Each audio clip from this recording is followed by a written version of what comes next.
आज मी त्र्यंबकेश्वरला जाऊन त्या ठिकाणी दर्शन देखील घेतलेलं आहे, पाहणी केली आहे, कुशावर्त तीर्थाची पाहणी केलेली आहे आणि त्र्यंबकेश्वरचा एक विकास आराखडा, ज्याला अलीकडच्या भाषेत कॉरिडॉर म्हणतात, तो आराखडा प्रशासनाने तयार केला। त्याचं प्रेझेंटेशन मी घेतलेलं आहे। सन्माननीय दोन्ही मंत्री महोदय आणि आमदार देखील त्याला उपस्थित होते। सिंहस्थ कुंभमेळ्याच्या निमित्ताने नाशिकचा विकास आपण करतो, तसाच त्र्यंबकेश्वरचाही विकास झाला पाहिजे, कारण त्र्यंबकेश्वर हे आपल्या ज्योतिर्लिंगांपैकी एक प्रमुख ज्योतिर्लिंग आहे आणि देशभरातून लोक त्या ठिकाणी येतात आणि म्हणून जवळपास 1100 कोटी रुपयाचा एक आराखडा तिथला तयार केलेला आहे।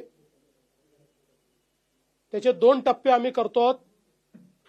पहिला टप्पा जो सिंहस्थापर्यंत आपल्याला पूर्ण करता येईल आणि दुसरा टप्पा जो आहे ज्याच्यामध्ये त्याच्यानंतरही काही कामं होतील। याच्यामध्ये दर्शनाकरता कॉरिडॉर तयार करणं असेल, पार्किंगची व्यवस्था असेल, त्या ठिकाणी शौचालयांची व्यवस्था असेल,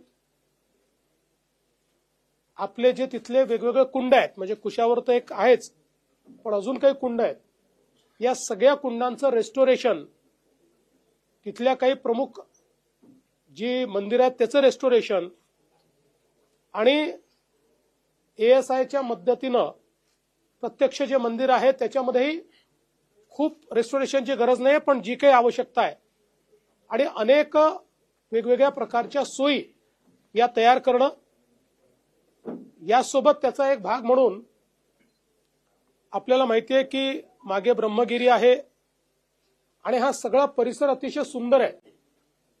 त्यामुळे या ठिकाणी नॅचरल ट्रेल्स तयार करायच्या, अशा प्रकारचा देखील प्रयत्न या आराखड्याच्या माध्यमातून करण्यात येणार आहे। मी प्रशासनाला सांगितलेलं आहे की त्यांनी पुढच्या तयारीला लागावं।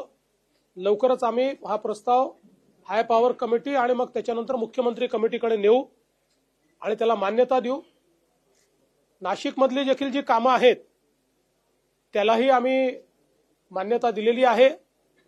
जवळपास मला असं वाटतं 15 पूल, किती पूल आहेत? 11 पूल आपण त्या ठिकाणी बांधतो। रस्त्याचं एक मोठं जाळं आपण तयार करतो आहोत। आपला जो काही ज्या ठिकाणी खरं म्हणजे आपलं साधुग्राम तयार होतं ती सगळी जागा आपण अक्वायर करतो, त्याचाही विकास आपण करतो आहोत। घाटांमध्ये नवीन सोयी सुविधा करतो आणि काही घाट देखील वाढवतो आणि सगळ्यात महत्त्वाचं या ठिकाणी STPचं जाळं तयार करून पाणी शुद्ध राहिलं पाहिजे या दृष्टीनं एक आराखडा तयार केलाय आणि कुठल्याही परिस्थितीत सिंहस्थाच्या आधी त्याचं काम पूर्ण करायचं असं एक अॅम्बिशियस अशा प्रकारचा प्लॅन हा आपण तयार केलेला आहे।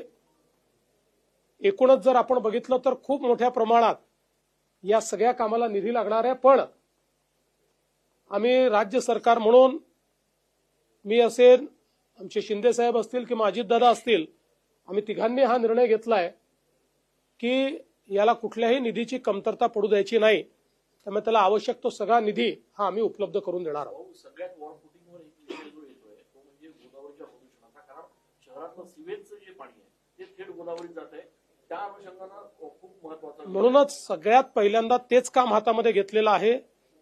त्याच्यामध्ये RFQ ऑलरेडी झालेला आहे, आता त्याचा RFP प्रकाशित होतोय आणि कुठल्याही परिस्थितीत पुढच्या महिन्यात हे काम सुरूच झालं पाहिजे अशा प्रकारचा आपला प्रयत्न आहे, ज्याच्यामुळे मध्ये केवळ आपण जे पाणी कॅप्चर करतोय तेच नाही तर 24 नाल्यांचं पाणी देखील कॅप्चर करून तेही STP पर्यंत नेण्याचा प्लॅन आपण तयार केलेला आहे।